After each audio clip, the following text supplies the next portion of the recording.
Amen. We are on holy ground with this book in this Bible, talking about the theme that we're talking about, the topics that we're talking about. It is a sacred and beautiful and holy thing. It'll be fun too, right? It'll be fun. We're gonna have fun and we're gonna laugh. At times, I already know that I cannot teach a series of sermons on sexual intimacy and not accidentally say hundreds of words that end up as innuendos, and we all chuckle like 13-year-old boys, right? Or maybe I just will. I don't know. That's going to happen. We're going to have fun. This is going to be fun, but at the same time, this is just a holy thing that we're doing, where we're talking about sacred things, the things of God, the deep things of God, where he has given us gifts and beauty and pleasure and desire and delight and ecstasy. He's given us these great gifts, and we know that they point to something even greater, something greater that we don't even understand. Right? How are you to understand at your right hand, God, are pleasures forevermore? How do we even grasp what that's going to mean? That in the presence of God for all eternity are pleasures forevermore. All I know is we get marriage and sex for maybe, 60 years, and then it's gone. The new heavens, the new earth, there's no marriage, there's no intimacy. It's pointing to something even better, and I don't even know what it is. I don't even know how to describe it. That's a weighty, holy, sacred, beautiful thing that we're talking about. This is a holy thing that we're dealing with here. We're talking about friendship and union and two becoming one and the mystery of that. And we're talking about conflict and communication and relationship. These are things that the life, death, and resurrection of Jesus speak into. This is a holy thing.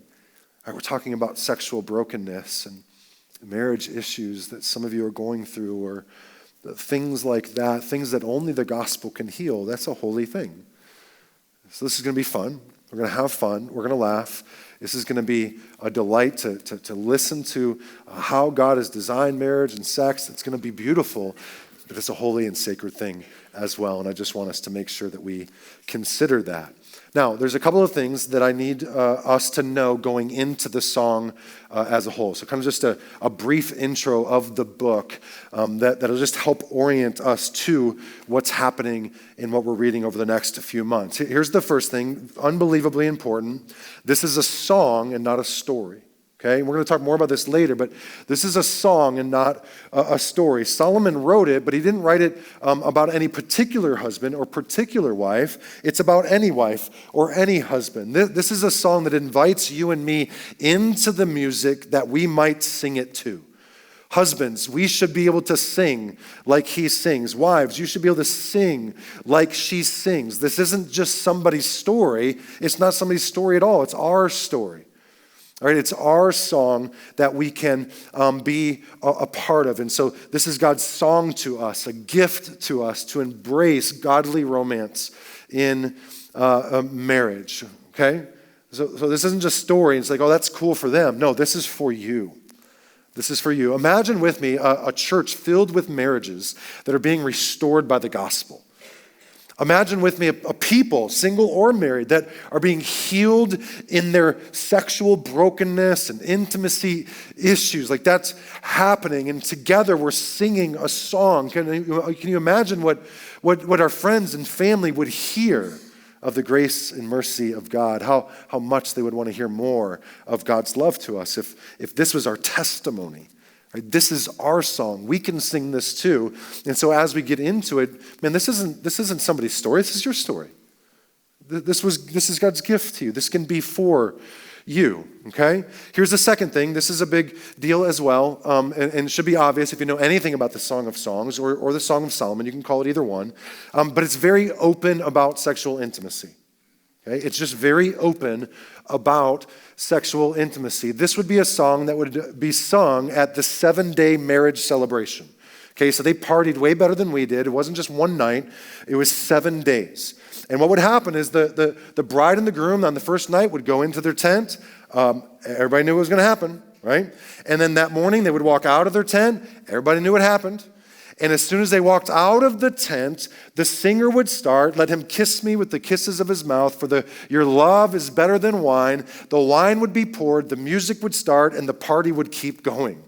It would do 7 days, 7 nights of that. And so the marriage, sexual intimacy was celebrated in public. It was sung about in the context of this wedding party. It wasn't hush-hush. It wasn't kind of put into the corner and not talked about.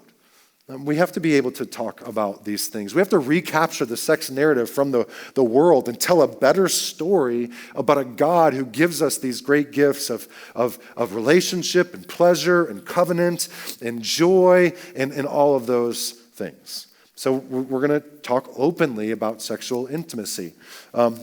There'll be maybe a few weeks where your 10-year-old or your 11-year-old, you may choose to prayerfully consider maybe not having him or her here. That's up to you. Those weeks you can go to our blog and see which weeks we would suggest you consider that. Not telling you to do it, just to consider that. But this isn't going to be like a high school locker room. We're gonna stick to the poetry and the song and the romance of how God speaks about these beautiful things that he talks about and that he has given us. But we're not going to be hush-hush about it either, okay? And then thirdly, this is a book, a song that's about Jesus. Okay, so it's not about Jesus in some of the ways in which people have allegorized the song, and instead of seeing it as a husband and a wife and their sexual intimacy and romance between them, they just completely removed that idea and they said, no, this is just Jesus and his bride, the church. And they've just allegorized everything in the song. It has nothing to do with sex. It has nothing to do with marriage. It has everything to do with your relationship with God. So pastors, commentators, theologians, for about a few hundred years did this. They are more influenced by Plato and the Greeks instead of just a clear, plain reading of what the Bible says. And so they interpreted, as they read this, absolute absurdities into this book of the Bible. And these are like heroes of mine. I read their books. I love them. They just got this one wrong. I'll give you some examples. One guy took chapter 1, verse 12 in Song of Solomon, where it says the king is on his couch, and they said, that's Jesus in Mary's womb. Okay? The king on the couch is Jesus in Mary's womb. I have no idea how he got there. Then in the next verse, this is worse, he says the sachet of myrrh that lies between the wife's breasts, that's Jesus between the two commandments to love God and love others. Okay? That's what that means. And then another guy's like, no, that's crazy. No, it's Jesus lying between the Old and New Testament. That's what's happening there. Right? So just kind of absurdities of how you would read into this book when we do that. When we say that this whole book and this whole song is about Jesus, what we mean is it's about Jesus and that the whole Bible is about Jesus. Right? The whole Bible is about Jesus. Jesus said, the whole Bible is about me. Everything points to me. Everything is fulfilled in me. And so we're not going to allegorize the song, but when it does point us to the love that he has for his bride, the church, then we're going to continually point to that, and it'll do that throughout the song. And so this song is about Jesus. This is going to be a gospel series, a gospel sermon. We can't read and teach the Song of Songs as if Jesus didn't live, die, and rise again and purchase us for himself and make us his own. We can't properly teach it or understand it without that understanding. So this is about Jesus, and so we'll talk about Jesus as well. Okay, so it's a song about sexual intimacy in the context of marriage, and that points us to God's love for his bride, the church. Okay? So that's how we're going to read the song. And so let's look at chapter 1, verse 1, and we're just going to look at verse 1 and chat some more, because it's going to give us some more time to talk about the song before we actually get into the singing of the song. So chapter 1, starting in verse 1. The Song of Songs, which is Solomon's. There is some debate over who wrote this, though it's not super compelling to me. The plainest, easiest reading of this is that Solomon wrote this song, the Song of Songs, which is Solomon's.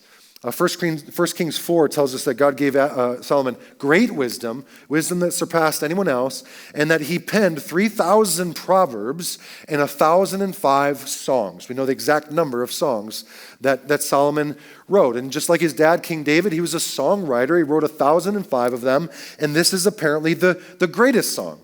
In the Hebrew language, there's no word for a superlative. So you don't have the greatest king, but you have the King of Kings. Right? You have the Lord of Lords. You have the Holy of Holies. And so you have the Song of Songs. This is the greatest song, and it has to be the greatest song because it's a love song. The love song has to be the greatest song, right? The Song of Songs anticipates the Apostle Paul later in the New Testament saying, the greatest of these is love. And so the greatest song is a love song. And because it's a song, because it's a love song, and because it's a love song in the Bible, it has to stir up in us a divine love, right? It has to make us think about God's love for us. Peter Kreeft, the great philosopher, he said, God is love, and music is the language of love. Therefore, music is the language of God. Music is the language of God. Tolkien and C.S. Lewis, in their writings, they imagine that creation was God singing things into existence, that the language of let there be light was in music. The first recorded words that we have for humanity is Adam singing to his wife Eve, bone of my bones, flesh of my flesh. You are called woman because you were taken out of man. This at last is woman. Right? He sings to her. Right? Maybe singing in church isn't weird. Maybe it's weird that we don't sing everywhere else. Right? Maybe heaven will be just one big musical. Maybe Hamilton's popularity is because it's singing somehow to our ancient soul, and we used to sing, and now we just talk. Right? How boring that is. I just can't imagine that. How is singing heaven when it's not heaven when I sing now? It just sounds really, really bad. But maybe somehow that's a product of sin, and we'll all sing really good when we get to heaven, right? We'll all it'll be a delight to everyone's ears. I don't know, but there's this sense in which music is this language of love and this language of God. Here's what we do know. We know that Jesus sang a hymn with his disciples at the Last Supper. In Hebrews 2, it talks about Jesus singing in the midst of the congregation.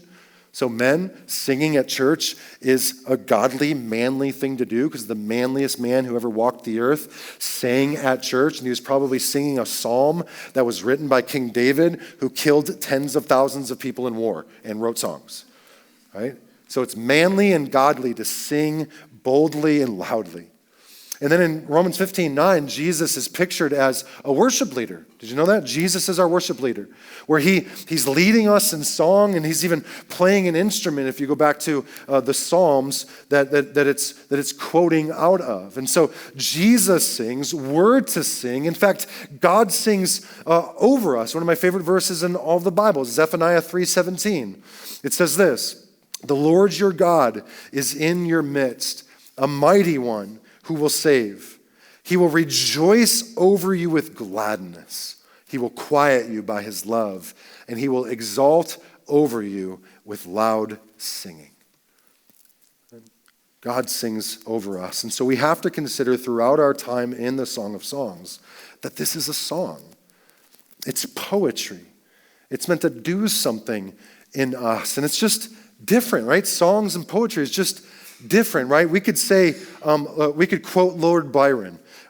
He says this, "She walks in beauty like the night of cloudless climes and starry skies, and all that's best of dark and bright meet in her aspect and her eyes. Thus mellowed to that tender light which heaven to gaudy day denies." And that just sounds different than merely saying a woman in a black dress with dark eyes looked pretty when she walked past me. It just evokes something different in us, right? We could say, hey, I really wish that you didn't get married to that person. And they could say, well, if you didn't want me to get married to that person, then you should have married me. Or we could sing with the great theologian Beyonce and say, because if you liked it, then you should have put a ring on it. If you liked it, then you should have put a ring on it. Oh, oh, oh, oh, oh, oh. Right? That evokes something different in us, right? I could say, hey, marriages, you should love one another and commit to one another in that love. And that would be right, and that would be true. Or we could sing, like the Song of Songs says in chapter 8, set me as a seal upon your heart, as a seal upon your arm, for love is strong as death. Jealousy is fierce as the grave. Its flashes are flashes of fire, the very flame of the Lord. Many waters cannot quench love, neither can floods drown it. That's just different. It evokes some mood. It's meant to spark a fire. It's meant to stir in you emotion. And if I just say husbands and wives commit to one another in a boring Reformed preacher's voice, then we're going to miss what Song of Solomon chapter 8 is saying. And so we've got to enter into the song, the poetry of it. We need to feel it and smell it and touch it and taste it. I need you to try to do that as we walk through this over the next few months. I don't know that I'm able to be able to evoke that in you well. We're going to need to partner together to let this sing in our hearts before we just try to apply it in our lives. It's meant to stir in us something. This is God's song for us, for love, and for romance. It's not a manual or a how-to on sex, right? This isn't going to be about techniques. This isn't 5 ways to better please your lover. That's not what this is. It's a song. Let it sing. It's going to be practical, but let it stir in you something. Let it be healing to you. This is God's song to us for love and marriage, okay? All right, here's the song. Here's the first part of it. It starts with a bang. Verse 2, let him kiss me with the kisses of his mouth, for your love is better than wine. What a great way to start a book of the Bible off, right? Verse 3, your anointing oils are fragrant. He's got good cologne on. He's not wearing Axe body spray. This is legit stuff. Your name is oil poured out. Therefore, virgins love you. Draw me after you. Let us run. The king has brought me into his chambers. Now the bridesmaids are going to sing. The choir is going to sing. We will exalt and rejoice in you. We approve of this. We extol your love more than wine. And then I think she's singing here. In the ESV, it has the choir still singing, but I think this is her, the bride. She says, rightly do they love you. What is the poetry doing here? What does the song sound like here? Let's just try to feel some of this. What do you feel when you see this? What do you see? Notice that the bride, she is singing first. Right? She sings first. As we get into it, you'll see that she sings the most. The woman here is not silent or shy. She is not passive or weak. She takes the initiative here in the song. She's expressing passion and desire, and her desires are godly. Right? She takes the initiative here, but her initiation is an invitation. Did you notice that? Right? She doesn't kiss him. She says, let him kiss me. I want you to kiss me. She doesn't kiss him. She invites him to kiss her. Right? She's not looking to dominate. She's looking to invite.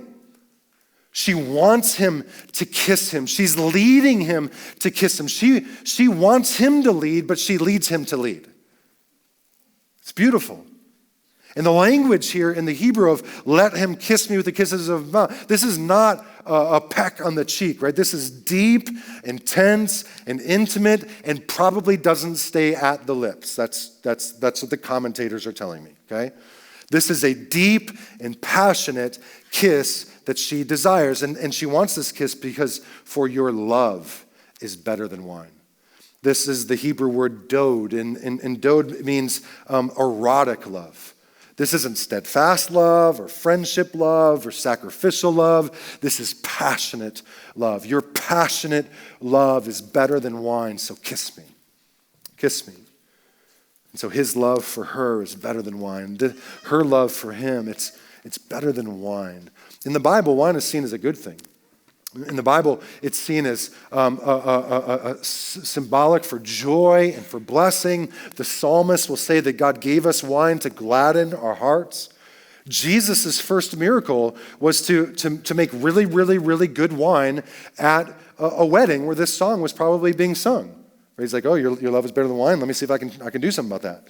Right? He just made really good wine. That was his first miracle.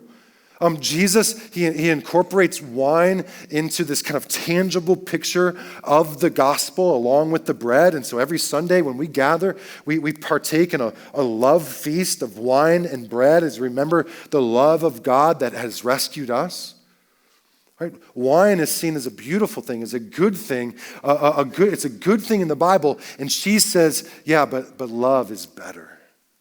Your love is better than even wine. She's basically saying, make me drunk with your love and kisses.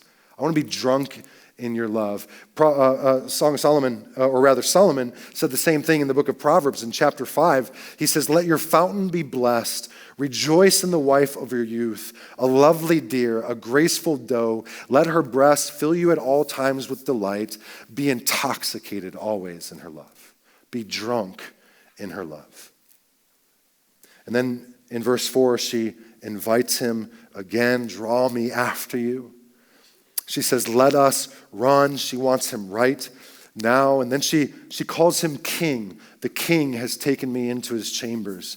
Those that would allegorize the poem, what they say here is that this is actually God inviting the Israelites out of slavery in Egypt and into the promised land. That's what's happening here. That's not what's happening here. Right? This is a woman, a wife, who desires her husband. She wants him to run with her to the bedroom, and she calls him the king. Now, this isn't Solomon writing about one of his relationships. This isn't Solomon and his bride. This is every man, every woman. So when she says king here, she doesn't mean he's an actual king. Later, she'll call him a shepherd. What she's saying here, and a lot of wedding traditions have carried this, and some traditions, the wife or the bride at a wedding is considered a queen, and the groom is considered a king and is even crowned, right? She's his queen, and he is her king. That's what she's saying. You're my king. She's basically saying, you're a stud, and my man has taken me into his room. That's what she's saying here in verse 4. And then the last thing I want you to try to feel in the poetry in the song is just the growing intimacy that happens in these short, just few verses. She starts off saying, let him kiss me, right? He's over there. Let him, I want him to kiss me, right? And then it changes to, for your love is better than wine. Now it's not him, it's your. Your love is better than wine. You got some good cologne on. Your name is like oil, right? Then it moves to you. Him, your, you. Therefore virgins love you. Draw me after you. And then it ends with, let us run. It's as if he's getting closer and closer and closer, and it moves from him to us. The two have now become one. There's a drawing near, a closer and closer intimacy as they continue to sing. And so this is passion and attraction and union and delight and pleasure and joy wrapped up in just 3 verses. We're not even close to being done. Right? There's a gospel freedom in her song. And so, wives, or even just women in general, even men, even husbands, this could be you. But some of you, even in these short few verses, can maybe feel some sort of shame or just discouragement. I don't have these desires. I don't have this kind of freedom. What are you trying to tell me, Pastor? I bet she doesn't have a bunch of young kids hanging around her all the time. And we can feel discouraged, we can feel ashamed, because maybe this isn't something we have in our marriage, or this is something that we can't expect to see in our marriage, or there's just something broken. I'm going to address those kinds of things even a little bit today and as we go, but here's what I want us to do first. We just let this song sing to you first. Like before you go to that place, will you trust the song that God is singing about his gift to you in regards to marriage and intimacy? Would you let that be what you believe more than the accusations of the enemy or even the insecurities that would pop up in our heart or be exposed? Would you just believe in the song that God has given us more so than those things right now? Here's what's not happening in this book of the Bible that God has given you. God is not putting a weight on you in your marriage that because maybe there's some brokenness or some issues that you're too weak to hold up and it's going to crush you. If that's what you're feeling, even in these short first few verses, then let me encourage you. That's not what he's doing. He's not saying, look, this is how it's supposed to be, figure it out. No. He's singing to you a song of what can be. He's wanting whatever is exposed in your heart, he's wanting this song to heal you in that. He's wanting to bring healing to you in that. This isn't meant to be a weight that you bear that you can't hold up. That's not what he's saying. He's saying, look, this is my gift to you. Oh, you're broken? That's okay. That's okay. That's what I do. I fix broken things. I'm the God who fixes broken things. I'm the God who restores things that are torn. That's what I do. No. See this as a song of healing that I have for you. Okay? Let's just let this song sing to us before we go to some of those places. Now, what does the first part of this song tell us? Right, we try to feel a little bit of it. What are some things that it shows us about marriage and intimacy? Here's the first thing. It tells us that sexual desire is holy. That sexual desire is godly. It's a good thing. Too much in the church, what we've been taught is been influenced by Plato and the Greeks, and that's that somehow there's this sacred secular divide and kissing isn't sacred. That's what right? The physical isn't nearly as important as the spiritual. Right? The material isn't as important as the immaterial, completely forgetting that our God created all that is material. That our God created the body and everything in it and said that it was all what? Good.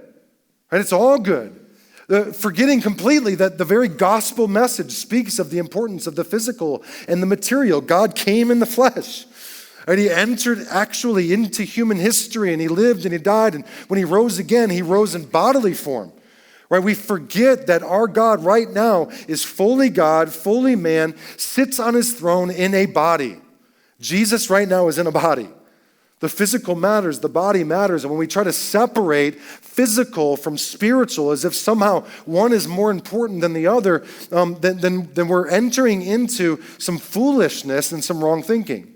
And it's one thing to do the absurd thing where we take, the woman's breasts and turn them into the Old and New Testaments. That's absurd. But if we're not careful and we begin to call evil or bad what God calls good, we're entering into heresy. That's a big deal. Right? Desire is good. Desire is godly. Sometimes some of you grew up in that church, right, where it just was taught that sex is dirty and wrong. So save it for the one you love. Oh, okay. That's interesting. You were taught that, right? Right? It's like we think God creates Adam and Eve, turns around to go get another star or something, turns back and is surprised at what they're doing. What? What do they do? Jesus, Holy Spirit, I thought you were keeping an eye on these two. What's going on? No, he created it. He created it. He created it. Right? He rejoiced in it and he said, this is good. This is good. Desire is good. Desire is godly. We've got to see that in here. Right? Let this song be healing to you. Let it be healing to you. And so if there isn't desire then for the husband, or it isn't desire for the wife, if there's a lack of desire in your marriage or relationship, what that means then is something is broken. Well, let's just recognize that. Let's just confess that. If sexual desire is good and godly, then that means if there's a lack of it, if there's something going on, then something's broken. Maybe the relationship is broken. Right? Maybe something in the marriage is broken. Maybe there's something broken in you. Right? The marriage bed is an outpouring of what's happening already in the marriage relationship. And so if there's a lack of friendship, if there's conflict, if there's sin, then that's going to affect the intimacy in the bedroom. It just is, right? It just is. And so we've got to address then the brokenness of the marriage before we can even expect for healing to happen in the marriage bed. Or if you're broken, right? Sexual sin in the past, sexual abuse, bad teaching on sex that you grew up with, something else, there's shame, there's guilt, there's something like that to where you're broken, well, then there's got to be something that's healed there before we can expect the sexual desire in marriage to begin to grow and be healed as well. If that's you, then let the passionate love of this husband and the passionate desires of this wife, will you just let that expose the brokenness in you? Here's going to be your temptation to grow hard-hearted, to push this down, to not like something that I say, because there's a brokenness in you and you feel like you can't live up to some book. You're not meant to live up to some book. This book is meant to speak to your heart and bring healing. As we read this and hear this song, if some of that brokenness in you because of sexual abuse or sexual sin or whatever it is, let that expose the brokenness in your heart and let God sing this over you as a place of a thing of healing. Let it bring about healing in your heart. Don't embrace, or rather don't ignore the brokenness that we might have if we have a lack of desire. In fact, I want you to start tonight just by reading through Psalm 55, 56, or 57.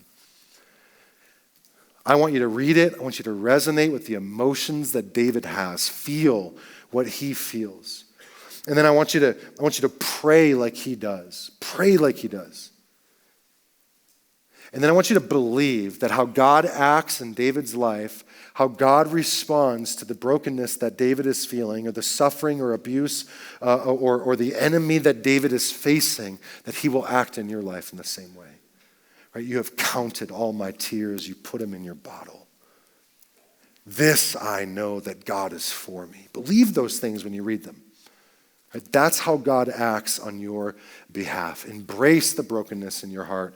And I'm really hopeful about the desires and intimacy that will grow in us as a people. The other thing that we learn from this part of the song is what should attract us to our spouse or future spouse. Typically, what attracts us is physical attraction first, right? And the song will actually sing of that soon. There's nothing wrong with physical attraction, but what's talked about here in these first few verses in the first part of the song is not physical attraction, but actually an attraction that's based on his name. Right? The woman's friends love him, approve of him because of his name. She says in verse 3, your name is oil poured out. Someone's name is someone's character, right? His character is a pleasing fragrance to her. That's what she's saying. In the Bible, God's name is referring to God's character. It's the essence of who he is. It's the makeup of who God is. That's his name. And so we'll say things like, those who know your name will put their trust in you. If you know the name of our God, you will trust him. If you know what he's like, you'll trust him. Or some trust in chariots and some trust in horses, but we're going to trust in the name of our God. Or Psalm 29:2, it'll say this, ascribe to the Lord the glory due his name. Right? His character, who he is, makes us glorify him. Worship the Lord in the splendor or the beauty of his holiness. Right? God's holiness, his character, his name is what makes him beautiful to us.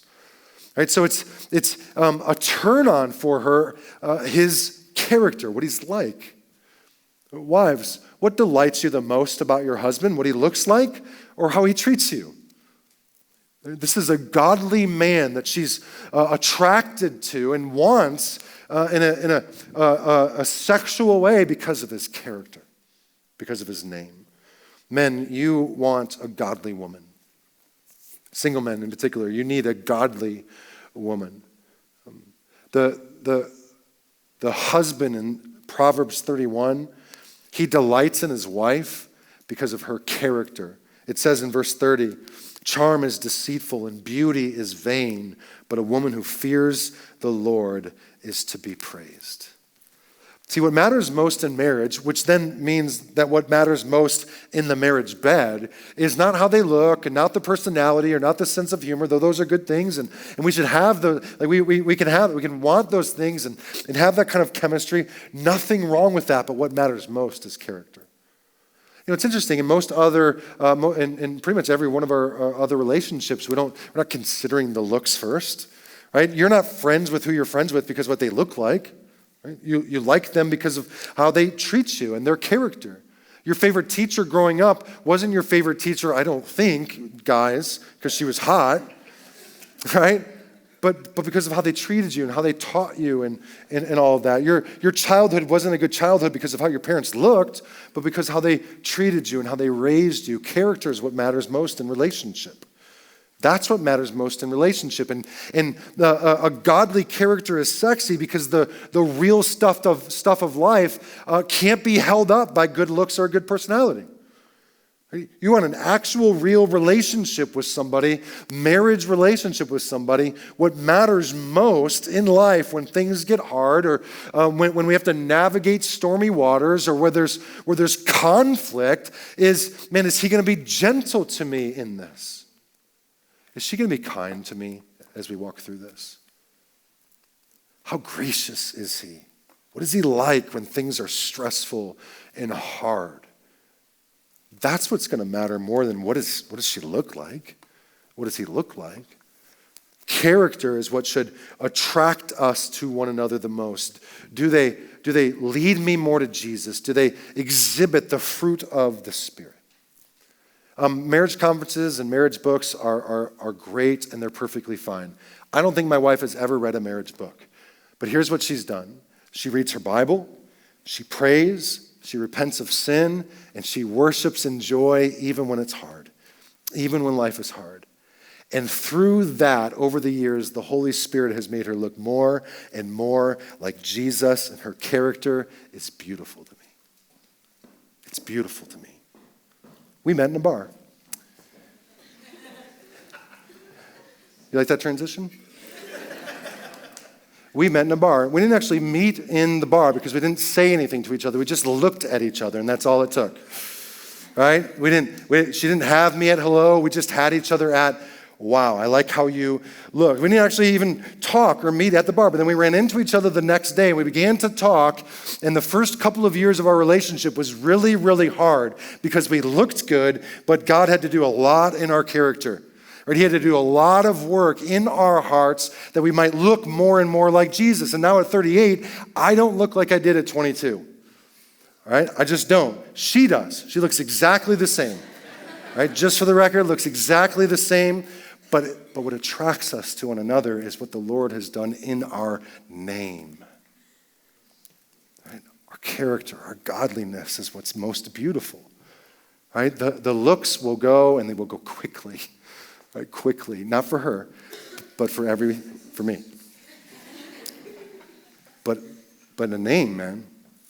A name, characters, that's a godly and sexy thing, and it's what should attract us to one another.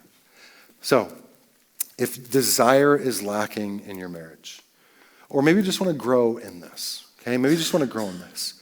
But if desire is lacking, if there's some things that need to be worked on here, I want you to consider these three things as we close up. The first, I want you to pray.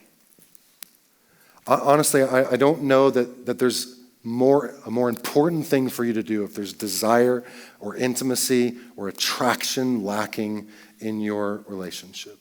Pray. Ask God to light a fire in your bed. Ask God to light a fire in your marriage.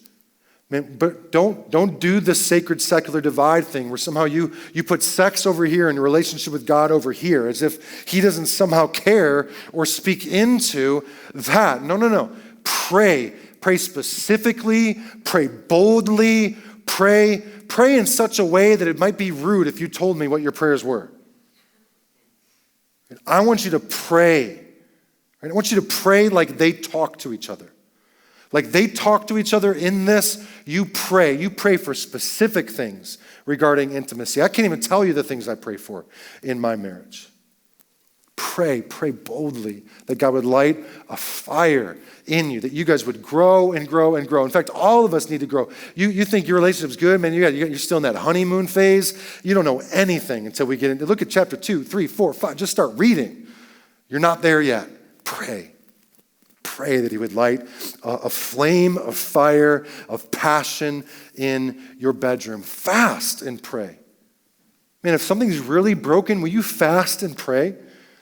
That there'd be desire for your husband, desire for your spouse, that they would have a desire for you if maybe that's lacking, but let's pray. Second thing, huge, work on your character, not on your marriage.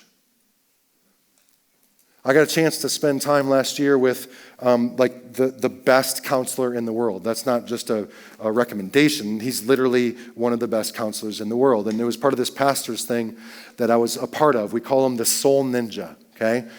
This guy just makes you cry. It's really horrible. And here's what he said about marriages. He said, I've never had a husband and a wife come to me for counseling where they didn't think that if the other person changed, the marriage would be better. That the reason why the marriage was broken was because of the other person. He said that's always the case. Nobody ever thinks it's actually them. That the problem is actually them. The problem is you. Work on your character, not on your marriage. Right? The Christian life is first between you and God, not you and someone else or you and your spouse. Right? We live our life coram Deo, before the face of God. What needs to change in your character?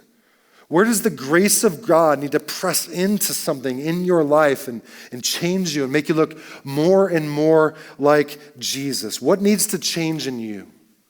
Spouses, tonight I want you to ask a hard question of your husband or your wife. Right? Where in my life does the grace and mercy of God need to press in and bring about change? What can I work on that would make me more attractive? I want you to ask that hard question. Friends, or rather singles, I want you to ask that question of a friend. What needs to change in my character? What do I need to pray about?